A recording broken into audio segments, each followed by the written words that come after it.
The day begins before the sun takes hold of the Galilean sky. In Nazareth, the air is still cold and still. You hear the creaking of wood, the snort of animals, and the breathing of the entire house waking up together. No one heads out to work with graceful haste.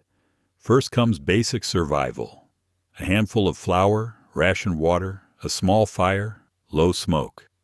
The bread is born simple, and the smell fills everything like a warning. The village looks calm when you view it from afar. Up close, it constricts. The houses lean against each other as if afraid of the wind. The walls hold heat, dust, and secrets. And even then, secrets almost never survive. The streets aren't streets. They are crooked corridors. The ground is packed earth, gravel, and the debris of life. Donkeys scrape past. People watch each other, jars sway. And you learn quickly not to take up too much space, not even with your body. In Nazareth, silence is rare and costly. The neighbor's conversation enters as if it were your own. A baby's cry crosses mud and wood without asking permission. The village listens to you, and you listen to the village all the time. Inside the house, the shock isn't visual, it's olfactory. Straw, smoke, sweat, and manure coexist without ceremony. The animal isn't outside the family, it is part of the system. The house works because everything mixes together. In winter, the logic is simple and harsh. The animal's heat rises, the human uses it. The sleeping space is a raised platform and the rest is living floor. No one romanticizes this because romanticizing warms no one. When the day gets too hot, the house becomes an oven. Life migrates upward to the flat roof. Up there, a small breeze becomes a luxury. And the open sky becomes a ceiling with stars that seem too close. Fetching water seems a common act, but it rules the whole village. Women carry heavy jars, and the body learns to endure. More than weight, there are gazes. The well is a place of news, judgment, and reputation. You understand the hierarchy without anyone explaining it. Whoever arrives at the wrong time arrives alone. Whoever arrives at noon isn't in a rush. They are fleeing. Shame changes the clock, and the village pretends it doesn't see while seeing everything. In Capernaum, the air changes because of the lake. The smell of fish, wet nets, old wood, and salt. It looks like prosperity, but it isn't peace. It is work that depends on the wind, on luck, and on who collects at the end. A fisherman doesn't measure the day in hours. He measures it by the catch. The body aches before lunch, and the night begins already tired. Good fish bring short joy, because long-lasting joy draws attention, and attention draws demands. Bethsaida lives on the margin and movement. There, everything feels like a passage. People, merchandise, conversation, and rumor. The border has a type of tension that doesn't scream, it just vibrates. It works, yes, but it requires too much effort to appear normal. And that is where the everyday begins to show the crack. Because normal in Galilee is never light. It is a repeated, accepted, inherited weight. And every repetition leaves the body more alert, even without realizing it.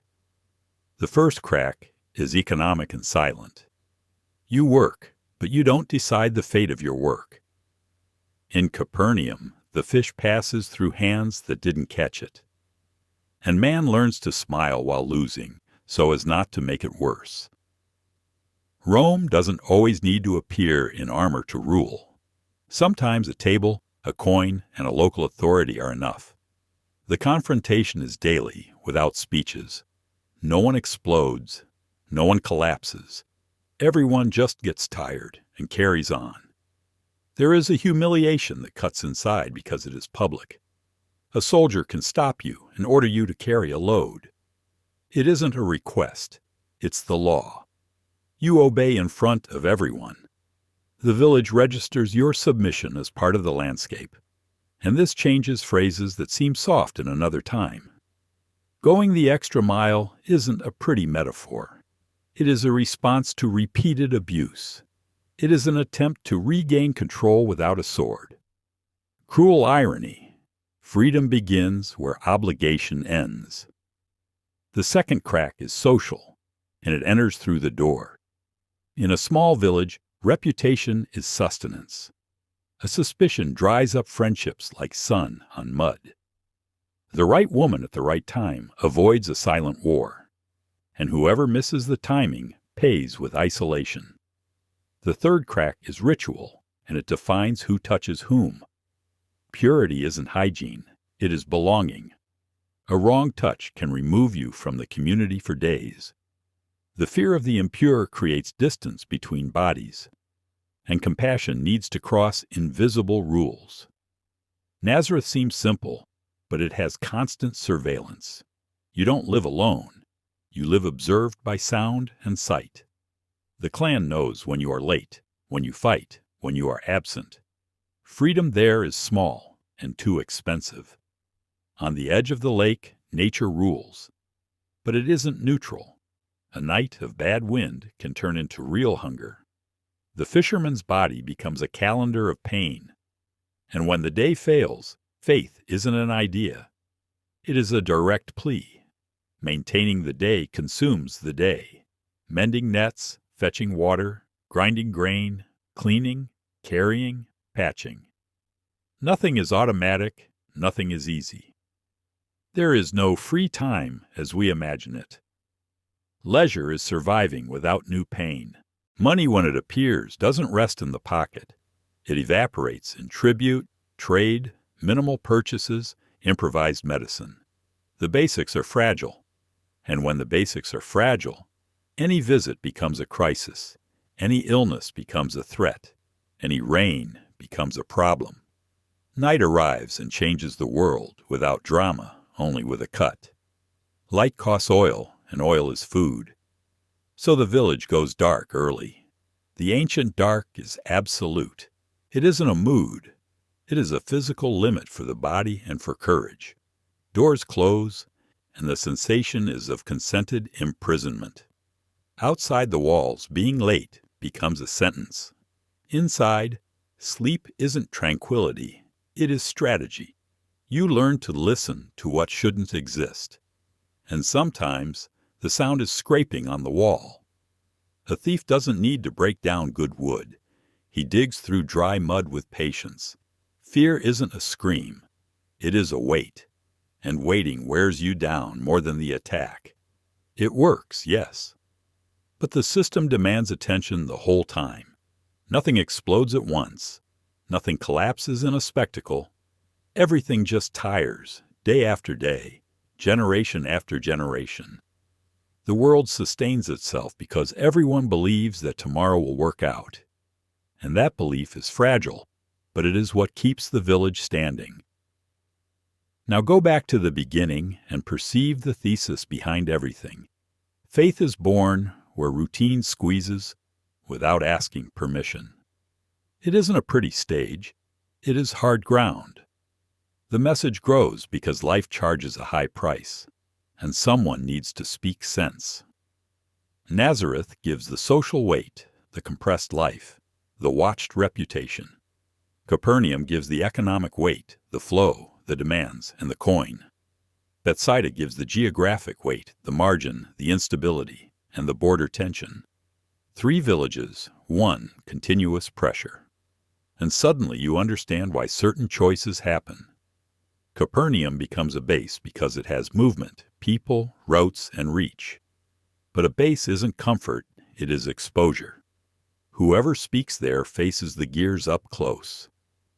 The center of friction is where the word finds an ear. You also understand why metaphors become urgent. Light isn't just a symbol, it is safety against the night. Bread isn't a detail, it is survival in a tired body.